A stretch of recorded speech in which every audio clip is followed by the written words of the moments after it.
আলোচনা শুনে যতক্ষণ না বাড়িতে ফিরে যাবে ততক্ষণ পর্যন্ত 70,000 ফেরেশতা তাদের গুনাহ মাফের জন্য দোয়া করতে থাকেন। সবাই বলুন সুবহানাল্লাহ।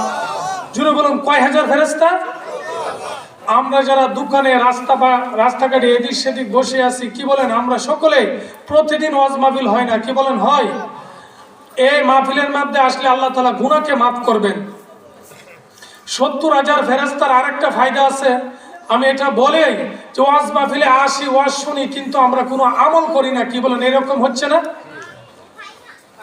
আল্লাহর নবী ইরশাদ করেছেন, কোন মানুষ ফজর এবং মাগরিবের নামাজ আদায় করার পর, ফজরের নামাজ আদায় করে কারোর সাথে কথাবার্তা না বলিয়া যদি সূরা হাশরের 3 আয়াত তেলাওয়াত করে, সূরা হাশরের 3 আয়াত তো আমরা জানি সকলে, কোন মানুষ যদি সূরা হাশরের 3 আয়াত তেলাওয়াত করে, যে মাগরিব থেকে ফজর পর্যন্ত 70,000 ফেরেশতা তার গুনাহ মাফের জন্য দোয়া করতে থাকে।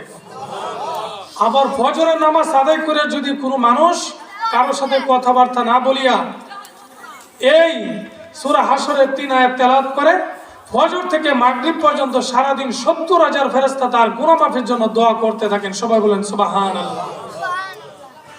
এই জন্য আমরা আমলের জিন্দেগি তৈরি করতে হবে। কি বলেন?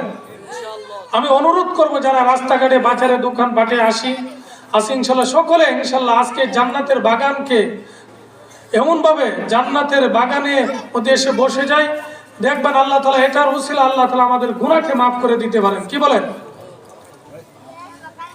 আলহামদুলিল্লাহ আলহামদুলিল্লাহি নাহমাদুহু ওয়া নাস্তাঈনুহু ওয়া নাস্তাগফিরুহু ونعوذ بالله من شرور أنفسنا